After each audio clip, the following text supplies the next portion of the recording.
Today I fucked up by locking myself inside my hotel room. So I'm currently backpacking through the Middle East and I'm currently in Egypt. I had to be exact. Being a poor backpacker, I lashed out and booked the cheapest hotel I could, which was about 100 EGP, equally roughly $8 odd, cause that's where I'm from, which is like $6 so you don't complain. Place is fine, for $8. I get to my room and there is a massive crack in one of the small windows which is missing a big piece roughly a quarter the size of the window pane. Fair enough, shit hotel, but you get what you paid for. I was worried about bugs, but the guy showing me to my room simple grabbed a pillow and covered the window and fit perfectly. Easy fix. Now remember that for later. When I was first shown to my room, the lock was a bit fiddly and you had basically turn the key and then bang into the door with your shoulder to open the thing. Not my opinion, literally what the guy did when he showed me the room. Whatever, $8 room. I leave the window on the opposite end of the room open to get a bit of airflow cause it's fucking 30 degrees all day all night cause it's fucking Egypt, but it gets a nice breeze being by the seaside. I go about my day and when I retire to my room getting ready for bed, I put my key in,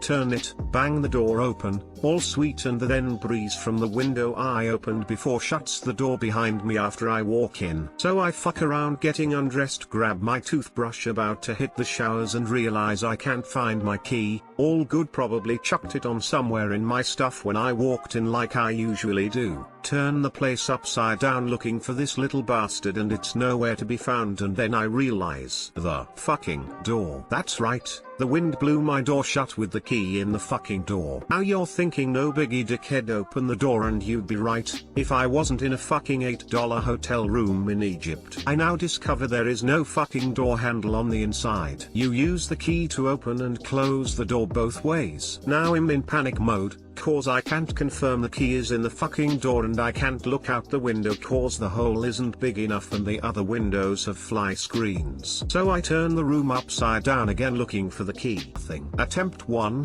where the door handle is missing, there is a square hole where the door handle should be, so being the MacGyver I jam the butt of my wooden toothbrush, save the planet man, into the square hole and almost get it all the way before the wood is rounded and snaps in the hole. Fuck. Attempt 2, to confirm the key is in the door before I call for help or smash a window, I try and take a picture of the door by sticking my hand out the window with my phone. No luck. Now in full panic mode I look at the broken pane and realize this piece of shit is even held in a frame. It's been cut size and is held by small nails around the edges. Fuck yes. Attempt 3, so I grab my trusty toothbrush, the only thing I had close to a tool in my arsenal, and start bending all this nails flat against the frame, and because of the missing piece I'm able to pull it out with these. Fuck yes. Now I am not a portly gentleman, nor am I a rake, but this window was not made for men to climb through. But if Teresa will, Teresa way. With the use of a table and the little upper body strength I possess, I was able to pull my fat ass through the fucking window, getting a small blood blister on my hand while doing so. And there is my key laughing at me in the fucking keyhole of my locked one-way door. Needless to say, I have not let it out of my sight since, and I was able to bend the nails back in place to hold the window pane again. God bless that broken window and God bless my fucking toothbrush. There you go, Reddit. There is my embarrassing story of how I locked myself inside my hotel room. Too long, didn't read. The wind blew my door shut with my key on the outside in a shitty hotel room with no handle on the inside. I use a toothbrush to pry a window out of its frame to get my key and get back into the room. Edit. Holy shit, thanks for the gold, you legend. Also, when I get better internet I post some photos for clarification on some things.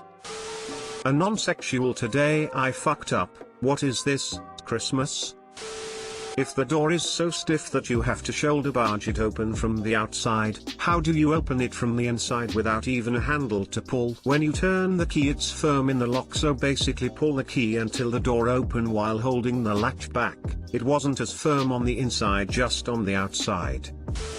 I was worried about bugs, but the guy showing me to my room simple grabbed a pillow and covered the window and fit perfectly. Easy fix in truly lazy Egyptian fashion. I spent 2 weeks in Egypt earlier this year, and this is how I know Ops Post is not a creative writing attempt like most today I fucked ups. Great country but hilariously true. I came from Egypt last April. Those budget hotels aren't fucking around. My first hotel had an operational elevator that's from a bygone era, no safety latches, no closing doors or grates, and jerked badly when engaged. Room door came with antique key that required some prayer to turn, and windows boarded with some plywood to keep the dust out. Needless to say, as a woman used to roughing it out from a country considered as chaotic in Asia, I chickened out after 2 nights. Decided on a luxury hotel for the rest of the stay. Still cheaper than elsewhere in the world lol, and marginally better quality of sleep. Great country and experience all in all, haha.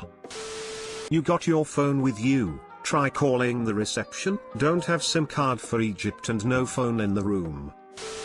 That was a brush of bad luck. A toothbrush of bad luck. I'll show myself out. Today I fucked up by vomiting down my manager's neck.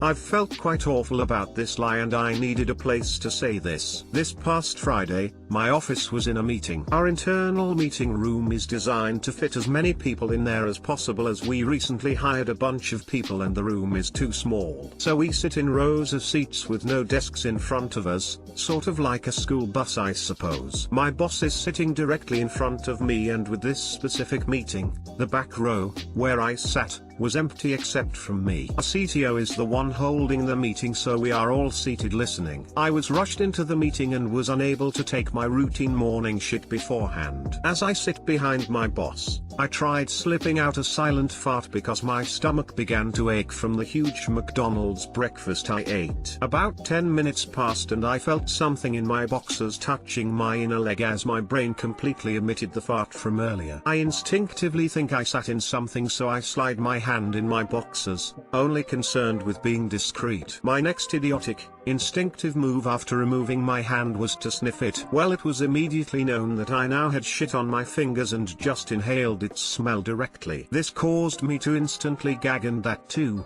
wasn't just gas. I projectile vomited my pancake breakfast up and it slathered my boss's neck, running down the inside of his collared shirt. I instantly ran out of the room to the bathroom to wash my hand and clean myself up. I returned to the office and apologized endlessly and blamed it on my McDonald's breakfast and lied, saying that it must have been undercooked sausage. I got the day off and he actually wished me well, unknowing if the fact I actually threw up on him because my vile self sniffed my own shit. TL/doctor, I unknowingly wiped a wet fart with my hand, sniffed it, and threw up on my boss's neck only to be given the day off and wished well.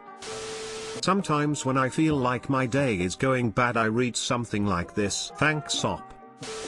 How does one discreetly slide their hand into their boxers in a packed meeting? They don't. Everybody knows, they're just too polite to mention it. But you can be damn sure that someone's thinking, what's Bob doing? Is he scratching his ass again? Is he? Holy fuck. He stuck his hand down his pants. What the fuck? That's disgusting. Oh my god, he's sniffing his fingers, you woo.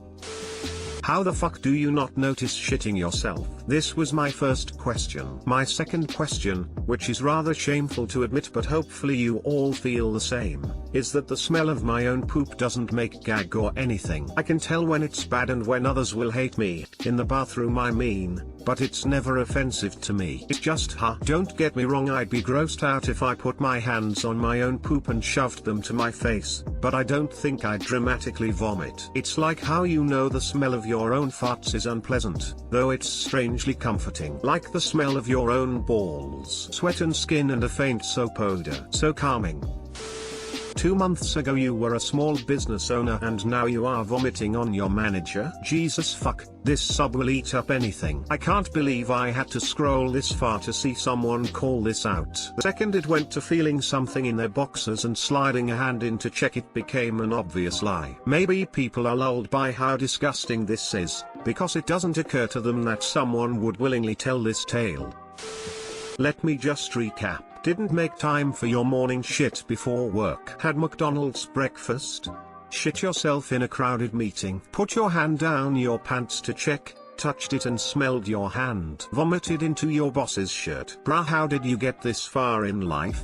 So many rookie mistakes that inevitably led to this situation. Didn't make time for your morning shit before work. Shitting before work is the biggest rookie mistake of them all. Get paid for that dumb. Only exception being if you have a long commute with no decent stops along the way. Then there's a bit of risk/reward analysis that has to happen. Today I fucked up by stumbling across my mom's affair.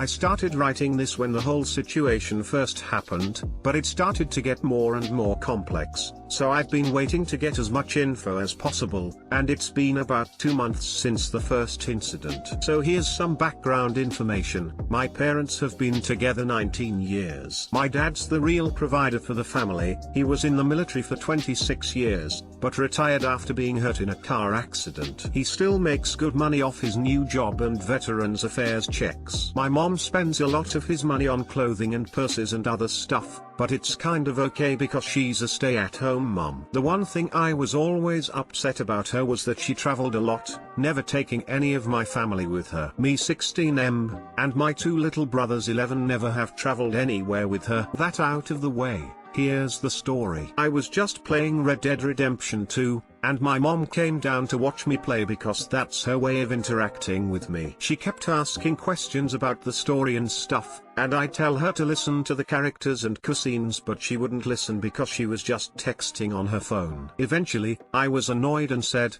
"Let's see what's keeping you busy." I tried to grab the phone jokingly, but she got scared and pulled away, which got me interested. I left the room and 5 minutes later, I came back and took her phone right out of her hands while she wasn't looking. She started screaming and chasing me around. I tried to read but I couldn't read the texts, but I recognized the name. We'll call her V, who's a female. She was upset and left, and I figured something was up because if there was nothing to hide she wouldn't have acted this way. So I knew something was wrong. I acted distant the next few days because I was worried about what was wrong and that she was hiding stuff from me. A couple days passed, and she sat me down before school, and asked me what I saw on her phone. Now since I didn't know any specifics, I didn't want her to know that, so I just said, "You tell me." That's when she basically said, "You saw what I was talking to V about." How I lick her. And guess what happened the next day? My dad told me he knew that I knew, which means he knows about the affair. He said that he doesn't like it, but he has a couple reasons for tolerating it. 1. He still loves her. 2. He doesn't want to break the family up. And 3. She says she's exploring herself, so he feels like it would be unfair to give her an ultimatum. I was pissed. My dad is sacrificing so much, including his self-respect and happiness, and my mom's sleeping around with her best friend. Now about 2 months have passed, and my dad is still unhappy. My mom's still doing this, and she's barely at home anymore. He's at V's house 24/7 basically. Another fun side note, V also has a husband and 2 kids, and her husband also knows and is also very sad and upset with this. And the worst part is, my mom keeps making me and my dad hang out with V. She'll make us have dinner with her and her family, and it's so awkward and painful. I'm just really pissed off that my mom is just tearing apart my family and making us unhappy, just for her sake. For those of you that read this far, thank you for listening, and I hope you don't fuck up like I did. Moral of the story is don't read other people's phones. Too long didn't read : I read my mom's phone, stumbled across her affair with her best friend, and my family's falling apart. Yay. Edit to the people, and I say people even though I only saw one guy say this, who are saying I'm an asshole for looking through my mom's phone. Yeah, I fucked up, it's in the title, but I don't think it's all that fair to call me an asshole when looking at this entire situation. Edit. Also, I'm stupid for not mentioning this earlier, but the affair has lasted longer than I've known about it. It started around last August. Sorry, I feel like that was something I should have mentioned. Think it's time you and your dad spoke about some solid home truths. A couple months would be enough time for your mum to figure out who she is. Time for your dad to get his balls out of her purse and make the call he's been too afraid to make. He doesn't want to split the family apart, but you're already divided. V's family is in the exact same situation. This isn't some new millennial Brady Bunch shit. Time to call a spade and get the paperwork filed. pull the plug while things are still somewhat amicable. Before too long your dad will start to resent the situation, if he isn't already, albeit silently, and that won't mean a respectful divorce. It's for the best really. I go on pretending the family is something it's not. If your dad is worried about what to tell your younger brothers, put that on your mum. Her decision, her responsibility to explain it to them. Sounds like your mom is trying to have her cake and eat it too while not having to share any of it. Your dad needs to realize that this isn't a fling or a journey of self-discovery anymore, and it is only a matter of time before even your little brothers know, which will likely be much sooner than you did and maybe a little harder to process. And the tough news that your dad needs to swallow is that your mom may love him, but is clearly not in love with him anymore. Whether she was unaware of her sexuality in the past or is finding out something new about herself, it is not okay to treat your father as a failsafe. And she isn't exploring her sexuality so much as she is exploring a new relationship that happens to be with a woman, and maybe learning that she is bi or homosexual in the process. That is a big difference and is not fair to your father given that she isn't comfortable with him doing the same thing. Also, this may be a little conspiracy theorist of me, so take it with a grain of salt, but as a stay-at-home mom and I don't think I know versus job, financially they may be unsecure enough that neither would have a fiscal plan to be together and may be looking to keep the status quo for as long as possible, and divorce/separation may ruin these plans. Regardless, it looks like your dad needs to have a gut check moment and figure out what he wants and make it known. Divorce is never ideal, but if done amicably it is much better than living with an ongoing affair and building resentment for the other person, which is good for no one and will only build future drama. Wish you the best in this situation and sorry you and your family is going through this. Now, I think I know what's the correct play to this situation. Your mom is hanging out with V, while both husbands are miserable and upset about the affair. Yes, so your dad and V's husband should start their own affair. Am I right? Jokes aside, this is kinda fucked up. I know I wouldn't be alright about this whole situation. Damn, this is how I get my first ever Reddit gold. I'm proud of myself. Now this is what I call Pride Month. Your dad is too nice. He seems to be the kind of person that will sacrifice everything for the well-being of his kids at the expense of everything else, and long-term that's a train wreck coming your family's way. Talk to him and tell him how you feel about the situation and see what kind of solution would work for your dad, you and your brothers. If it was me, next time she traveled her bags would be out and the locks changed. Plus an attorney would have some work ahead of him. It's not okay to do this to your family, and it seems like your mom is putting her self-interest and pleasure ahead of her family. Sorry op, but that's just not okay. Two things. 1. To the op, don't feel guilty. If you hadn't discovered this way it would come out eventual trough other means. In fact, you are absolutely not guilty of anything in this. You want what every kid wants, his mum and dad to be there for you and your siblings and do all the parent things that we both like and dislike at your age. Your mum and V are responsible here for the situation. One piece of advice, if I may: be nice to your dad. Different people handle these kinds of things differently, so don't think he's weak or pathetic or whatever tough might spring to your mind. It takes balls of steel and a lot of love for you and your siblings, and to some extent still to your mother, to hold things together and keep going. 2. I don't deserve it, but thank you for the gold.